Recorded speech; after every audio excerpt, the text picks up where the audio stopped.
ada spanduk ya di situ ya penolakannya. Jadi sebenarnya awalnya beribadahnya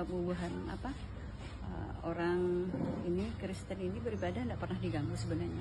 Sudah lama sebenarnya ini mereka beribadah aman saja gitu, nah tidak pernah ada gangguan atau apapun. Nah, jadi mereka mau mendirikan gereja, cuman masalahnya di perizinannya itu banyak memang yang di situ ada syarat-syarat yang masih sebenarnya belum terpenuhi. Misalkan seperti ini, kemarin kan memang ada rekomendasi dari FKUB, tapi ternyata di dalamnya itu mereka yang harusnya menurunkan pokja-pogjanya untuk kita dampingi dan kelurahan pun dampingi, nah ternyata tidak ada di situ.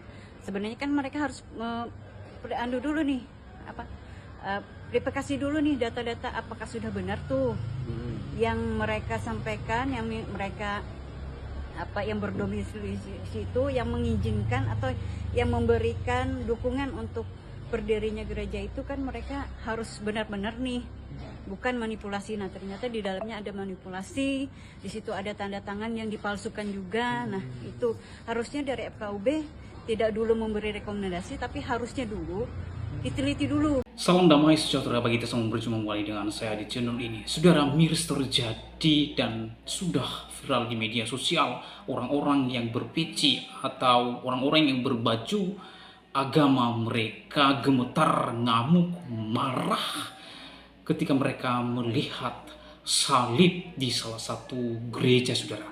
Mereka ngamuk dan turun di lapangan, mereka demo dengan tujuan supaya salib yang sudah dipasang di salah satu gereja tersebut dicabut dan diturunkan, saudara. Ini sungguh sangat miris terjadi di negara Konoha ini.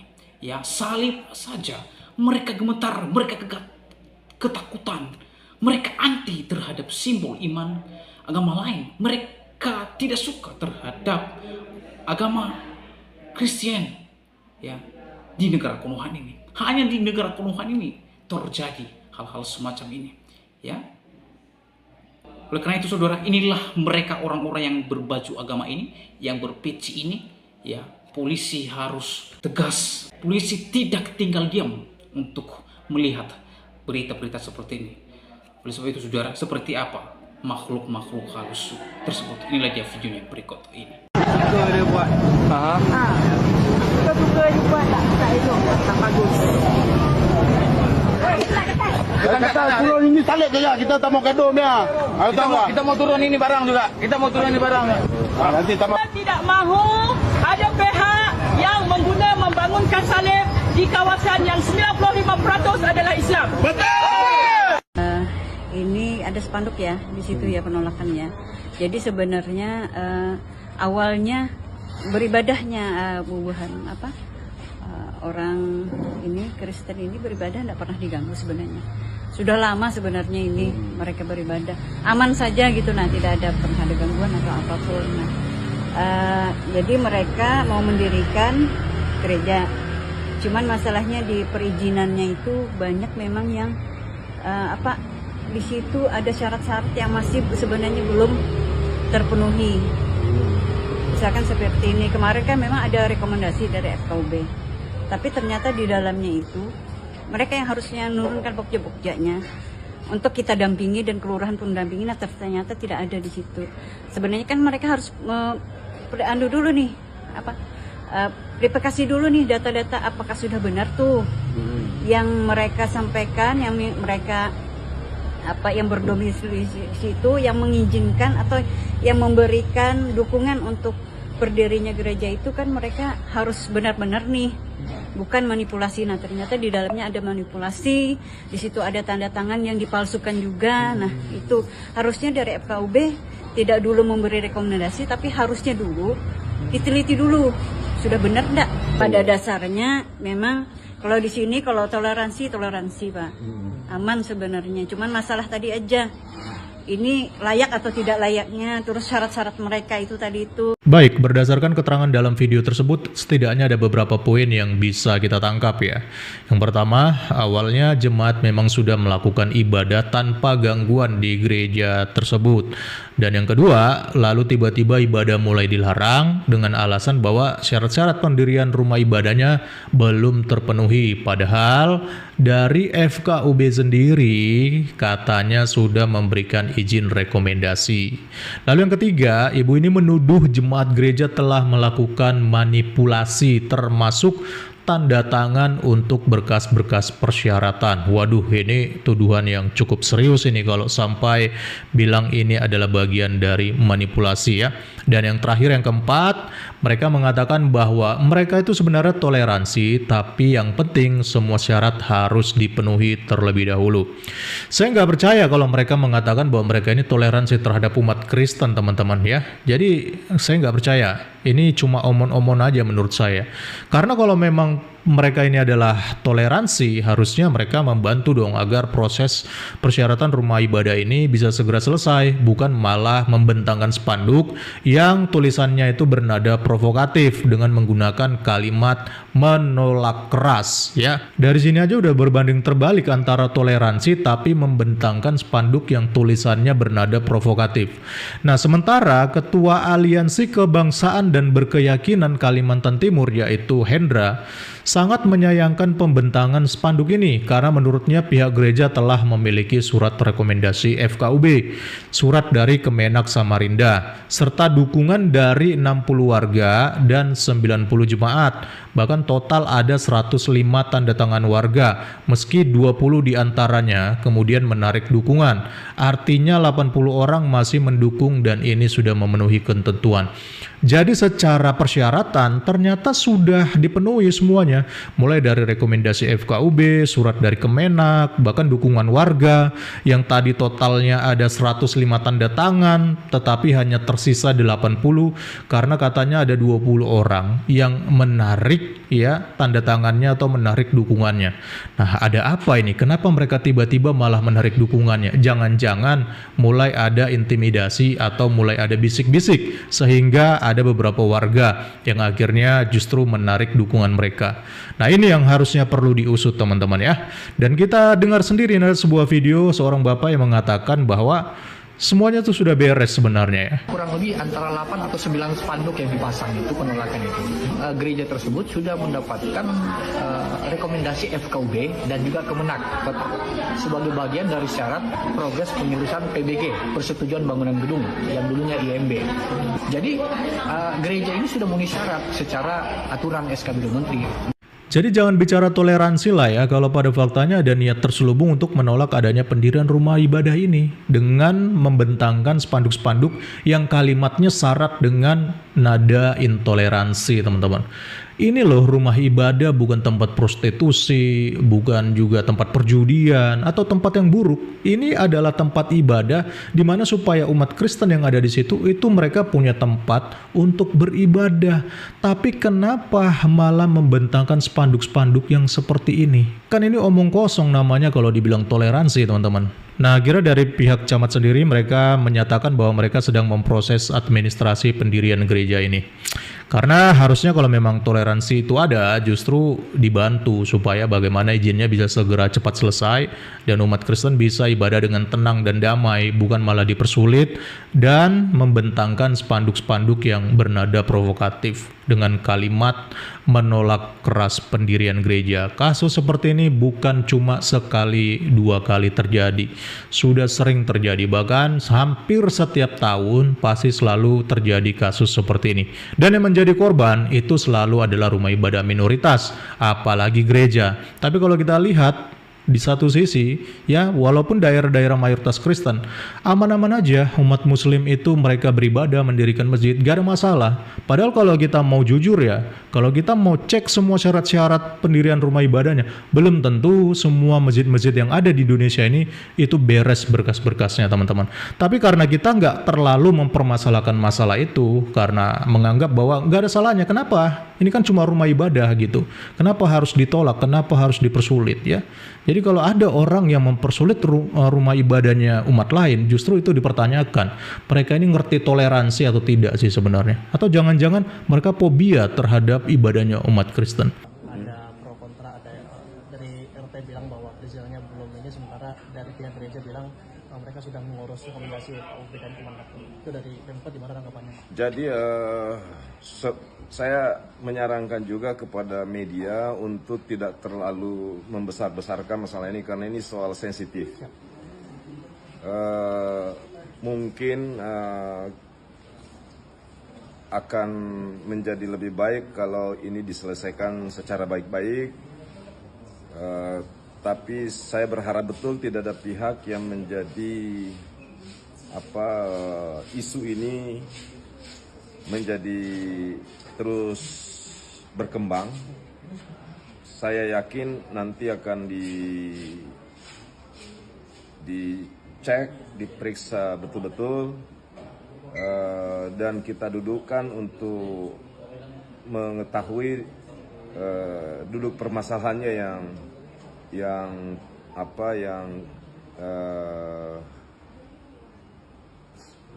berdasarkan fakta, berdasarkan keadaan, dan pada akhirnya mudah-mudahan insya Allah ketemu solusi. Karena kita nggak boleh gegabah persoalan ini menyangkut tentang agama, dan saya berharap semua pihak untuk bisa menahan diri. Kita harus jaga kondusivitas Samarinda. Oleh sebab itu saya minta tolong kepada semua media tidak menjadikan isu ini sebagai sebagai sesuatu yang bisa mengundang tebalnya sensitivitas, karena ini menyangkut tentang bagaimana kita terus menjaga Samarinda agar kondusif, keberagaman terus dijaga, dirawat persatuannya, dan tidak ada pihak yang menjadikan isu agama sebagai pemecah, dan kita berharap ini akan selesai dengan damai, dan semua pihak harus berkontribusi terhadap terwujudnya perdamaian dan terjaganya persatuan kita di Kota Samarinda. Akan ada upaya mediasi Pak antara kedua belah pihak? Jangan tanya ke situ dulu karena kita belum tahu masalahnya kan. Biarlah dulu di tingkat kecamatan, kemudian mungkin nanti Kesbampol, Majelis Ulama, Kementerian Agama, FKUB, kalau bisa duduk bersama-sama, karena soal pendirian rumah ibadah itu pemerintah kota itu tidak berdiri sendiri. Jadi ada FKUB, ada Kementerian Agama, ada Majelis Ulama juga, ada pihak-pihak terkait untuk membicarakan ini secara proporsional, secara baik, dan secara kekeluargaan kalau bisa, sehingga tidak memicu isu ini menjadi sesuatu yang bisa memecah dan mengganggu persatuan kita. Jadi sekali lagi kepada media saya harap betul teman-teman mengetahui isu agama itu sangat sensitif, dan jangan sampai ada berita di media yang bisa memicu lebih tebalnya pertentangan di tengah-tengah masyarakat. Saya juga berharap teman-teman media tidak mengundang pertanyaan kepada pihak pemerintah yang bisa menimbulkan keresahan.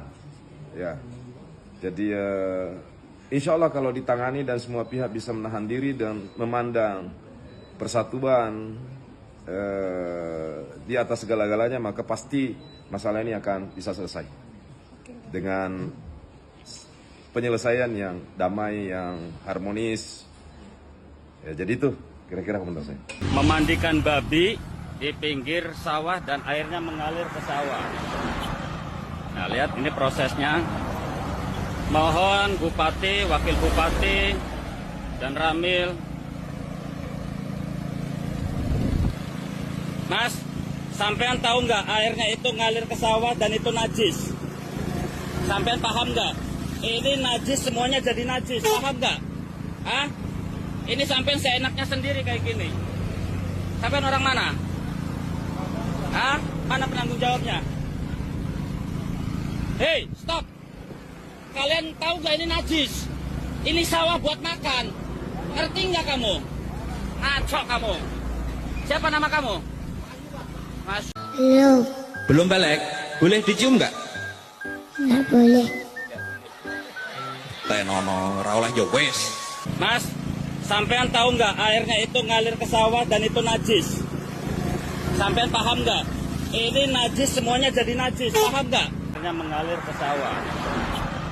Nah, lihat ini prosesnya. Mohon Bupati, Wakil Bupati, dan Ramil. Mas, sampean tahu nggak airnya itu ngalir ke sawah dan itu najis? Sampean paham nggak? Ini najis, semuanya jadi najis, paham nggak? Hah? Ini sampean seenaknya sendiri kayak gini. Sampean orang mana? Hah? Mana penanggung jawabnya? Hei, stop! Kalian tahu nggak ini najis? Ini sawah buat makan. Ngerti nggak kamu? Ngaco kamu. Siapa nama kamu? Mas. Ini orang ini bagi saya terlalu arogan ya. Dia mengklaim secara langsung. Ini saya ambil video ini, caption yang ditulis ini gimana mau lawan Israel sama babi aja takut.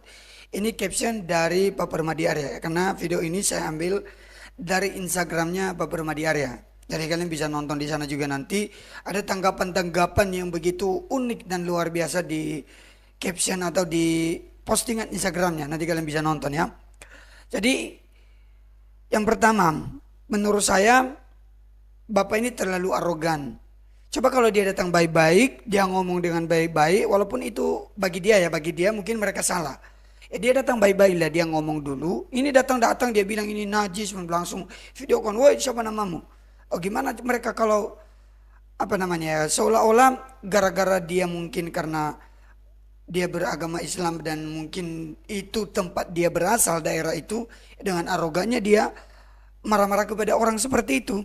Padahal orang ini orang dia tidak kenal. Dan bagi saya suatu attitude yang jelek. Ini ya menurut saya. Yang kedua, soal najis ini bagi saya harusnya enggak ada. Ya kembali lagi ke ajaran Islam. Tapi bagi saya harusnya ini enggak. Kenapa? Karena enggak dimakan. Atau mungkin juga ketika babinya sendiri yang kena berasnya atau gimana. Tapi kan bisa dibersihkan. Sedangkan ini dari sawah. Yang kemudian belum tentu juga air itu secara langsung masuk ke dalam sawahnya. Karena kan pasti ada selokan-selokan. Di sawah kan ada irigasi, kemudian ada selokan-selokan, tidak langsung ke sawahnya. Tapi kita coba tanya dulu di Google ya, kita coba baca. Sawah yang terkena air mandi babi tidaklah bisa langsung menjadi haram dalam konteks kehalalan atau kebersihan dalam Islam. Air mandi babi meskipun dianggap najis atau tidak suci, tidak akan membuat sawah itu secara otomatis menjadi haram. Namun perlu dilakukan pembersihan agar sawah tersebut menjadi suci kembali. Berarti Google aja bilang kok nggak haram. Dan ini kan ringkasan AI ya. Ini kan diambil dari berbagai sumber yang muncul yang sudah diupload di Google. Ya memang ini bukan menjadi patokan saya. Kalian juga yang beragama Islam boleh berkomentar terkait hal ini. Ya kembali lagi bagi saya Bapak ini terlalu arogan dan kemudian tidak secara langsung lah itu air mandi babi itu langsung menajiskan itu sawah. Dan kembali kalau caption yang diberikan tadi, gimana kau mau melawan Israel sampai biasa takut. Ini orang Islam sendiri yang memberi captionnya, Pak Permadi Arya. Oke, kita next pada video berikutnya. Itu dia buat. Suka dia buat tak elok, tak bagus. Kita turun ini salib saja, kita tak mau gaduh dia. Kita mau turun ini barang juga. Kita mau turun ini barang. Nanti tak mau. Kita tidak mahu ada pihak yang membangunkan salib di kawasan yang 95% adalah Islam. Betul! Apa sih emangnya kenapa kalau ada salib? Emangnya salib itu dia makan kalian? Katanya toleransi. Katanya peduli dengan sesama. Kan tahu juga di Pampang itu salib. Kan dibilang barang itu Emangnya kenapa dia ganggu Anda? Ini ada caption yang diberikan, ternyata Malaysia juga terjangkit virus kadrun. Oh, berarti ini kejadiannya di Malaysia. Takut sama salib, makanya umat Islam sampai kiamat juga nggak bakal menang lawan Israel. Sama salib aja takut, apalagi sama tank Israel. Ini dari Pak Permadi Ariel ya. Episande guys. Ada komentar di sini dari Victory sama babi haram, sama anjing haram, tapi sama air liur yang bukan murim halal. Waduh. Kalau salib takut, sama KFC takut, sama Unilever takut, banyaklah mereka takuti tetapi mencabuli santri. Waduh. Santri mereka yang nggak takut apalagi demo. Ada ini lagi, peci tinggi banget Pak, tapi iman lemah. Gimana mau lawan Israel kalau lihat salib aja ketar-ketir. Padahal salib itu nggak ada apa-apanya, kok kepanasan sih? Semua sesuai dengan nubuatan di Alkitab bahwa pengikutnya akan ditolak dunia. Oke, betul. Yesus adalah Tuhan dan mereka semakin lama semakin membuktikan kebenaran Alkitab tanpa sadar. Di Dubai ada penduduk mayoritas muslim, 98% aja masih menghormati penduduk yang 2% Kristen. Wah, ini di Dubai ya. Bahkan kalau Natal aja pasang pohon Natal terbesar di jalan. Waduh, luar biasa ya. Apakah tua masjid membuat umat Kristiani seheboh ini? Iman cuma selama baterai pon. HP ku hidup cuma ngurusin salib. Ya itulah. Coba kita lihat lagi komentar tentang yang tadi yang apa yang siram-siram atau yang cuci babi, dia mandikan babi di pinggir sawah. Coba kita lihat ya komentarnya. Yes, bentar lagi ada beras kelurahan terbaru, beras rasa kaldu babi. Info Yamin kalau berasnya udah keluar mau nyetok yang banyak. Itu mah modus seperti yang udah juga, sosokannya udah izin belum. Serupa tapi tak sama, ujung-ujungnya kalau dikasih amplop pasti terima, bilang aja langsung pengen duit. Waduh, aku muslim malu banget dengan video ini. Nah ini ya, contoh-contoh SDM yang sangat rendah.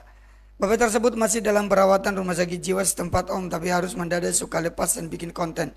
Sedang diupayakan untuk mengembalikan beliau ke RSJ terdekat kok Om dengan skema kerjasama dengan kebun binatang. Waduh, ini juga ya, komen ini juga menyindir lah, tapi berlebihan juga. Jadi dari komentar-komentar ini aja kita lihat ya bahwa memang banyak yang nggak setuju gitu loh, nggak suka dengan orang-orang yang seperti ini tadi. Oke, kita next, ada video satu lagi yang menanggapi video yang sebelumnya tadi. Sekali lagi video yang tadi ini dari Pak Permadi Arya, makanya kan captionnya tetap dia kasih sama salib aja takut, gimana lawan Israel. Coba kita, ini ada yang mereaction videonya. Kamu tengok bah, bukan mau cakap apalah, ini kedai saya ya, tapi saya sediakan untuk orang bersolat. Ini kedai saya ialah di luar non-muslim, saya non-muslim, tapi saya sediakan sejadah, bilik khas untuk teman-teman saya, kawan-kawan saya untuk bersolat. Apakah ini salah? Sejadah siap. Ini berarti di rumah ibu ini tadi dia menyiapkan tempat untuk doa bagi orang beragama Islam. Sedangkan dia non-muslim, dia bilang tadi. Berarti nggak salah, berarti bagi dia nggak takut, itu hanya tempat doa. Nah, kenapa kalau ada salib, kenapa malah jadi takut? Predator yang diketahui merupakan pimpinan pondok pesantren berinisial AF resmi mendekam di balik jeruji besi usai dirinya terbukti melakukan terhadap puluhan santriwati. Penetapan AF sebagai tersangka dilakukan berdasarkan hasil gelar perkara dari keterangan ahli serta saksi hingga hasil visum. Polisi menyebut ketika diperiksa, AF mengakui seluruh perbuatannya. AF mengaku melakukan perbuatan tercelanya itu karena ingin memberikan ilmu agama terhadap para muridnya. Kasat Reskrim Polresta Mataram AKP Regi Halili menyebut hingga saat ini ada 10 korban yang telah melakukan pelaporan resmi ke Polresta Mataram, masing-masing terkait Sementara itu, pendamping korban Cucu Purnama Sari mengatakan ada sebanyak 22 orang yang diduga menjadi korban AF. Dari pengakuan korban, AF memanipulasi dan para santri dengan dalih spiritual. Satu persatu korban diajak ke sebuah ruangan yang berada di area asrama atau pondok santriwati. Rata-rata AF melakukan aksinya pada pukul 1 hingga 2 dini hari. Diduga aksi ini sudah berlangsung sejak 2015 hingga 2022. Selain terus melakukan pemeriksaan terhadap tersangka, polisi juga terus mendalami kemungkinan adanya korban lain. Polisi mengimbau masyarakat, terutama para wali santri yang menjadi korban, untuk segera melapor ke Polres Mataram. Saya tidak mengklaim bahwa ini adalah ajaran agama. Karena mungkin ada beberapa orang yang mengklaim begitu, oh ini langsung ditebak nih agamanya apa. Saya nggak langsung seperti itu. Hanya saja bagi saya, ya mereka ini salah karena mengatasnamakan agama. Karena mereka melakukan kebohongan tapi dibungkus dengan agama, dengan ajaran agama. Ya, berarti artinya menyalahgunakan yang namanya agama. Yang kedua, harusnya ya kalau menurut saya, harusnya yang bertindak lebih cepat daripada pemerintah. Ini kan polisi ya. Kita nggak tahu sih regulasinya. Harusnya dari pihak agama Islam sendiri harusnya, karena ini kan mencorek nama baik agama ya. Agama karena membawa-bawa ajaran agama, seolah-olah bahwa agama itu mengajarkan demikian, walaupun sebenarnya kan tidak benar gitu ya. Harusnya mereka cepat bertindak dong, dalam arti mungkin yang punya, saya nggak tahu ya di pesantren itu seperti apa, yang punya pondok itu seperti apa. Harusnya mungkin yayasannya kah, mungkin dari ormas kah, atau mungkin dari MUI atau apalah. Mungkin yang penting bagi saya itu dari organisasi Islam itu sendiri, kalau ada harusnya itu lebih dahulu menindaklanjuti hal seperti ini kalau menurut saya. Tapi sekali lagi mungkin ada, karena saya belum tahu. Silakan juga kalau ada ya kalian bisa berkomentar. Karena yang begini-begini kan udah terlalu banyak ya kita dengar juga. Dan ya walaupun tidak terlalu viral, memang kadang-kadang juga di kalangan orang Kristen juga terjadi loh hal-hal seperti ini. Dan kembali lagi ya tentu agamanya tidak mengajarin hal yang demikian. Oke, bagaimana menurut kalian, pendapat kalian? Silakan berkomentar. Langsung pada video berikutnya. Aneh banget kata gue mah kalau ada orang yang mampu secara ekonomi tapi kagak mau berkurban. Tapi sebaliknya, banyak orang yang kagak mampu secara ekonomi tapi mau poligami. Kata gue mah ketimbang jalanin sunnah poligami, mendingan sunnah kurban dulu pak. Kurban mah 1,5 jutaan juga udah dapat kambing, dapat pahala lagi, sama dapat senyuman dari tetangga. Lah kalau poligami, resepsi sama maharnya aja udah 30 juta sendiri. Ya iya sih dapat istri baru, tapi kan dapat cemberut dari istri lama. Kata gue mah mendingan sembelih kambing pas kurban pak, ketimbang sembelih perasaan istri tua. Alah bapak, kalau belum sanggup kurban jangan mimpi poligami. 2 kambing aja nggak bisa, laganya mau punya 2 istri. Berarti ini teguran atau sindiran bagi mereka yang suka poligami ya. Walaupun ya mungkin dalam Islam boleh, tapi ternyata ibu ini nggak setuju ya. Artinya kalau memang belum mampu. Kita next pada video berikutnya. Kamu umurnya berapa sekarang? 5 tahun. 5 tahun ini sudah balik belum? Belum ya? Belum. Belum balik? Boleh dicium nggak? Nggak boleh. Kok dia tanya begitu sih? Tenono, raulah ya wes. Raulah ya wes. Ya ampun, dia sampai bertanya begitu ya. Udah boleh dicium nggak? Boleh. Didemek pipinya Kan nggak? nggak boleh itu sama anak-anak loh. Nggak. Boleh dilihat nggak? Nggak dilihat apanya? Lihatan aku. Lihatan aku. Sini, lihatan. Ganteng nggak? Nggak.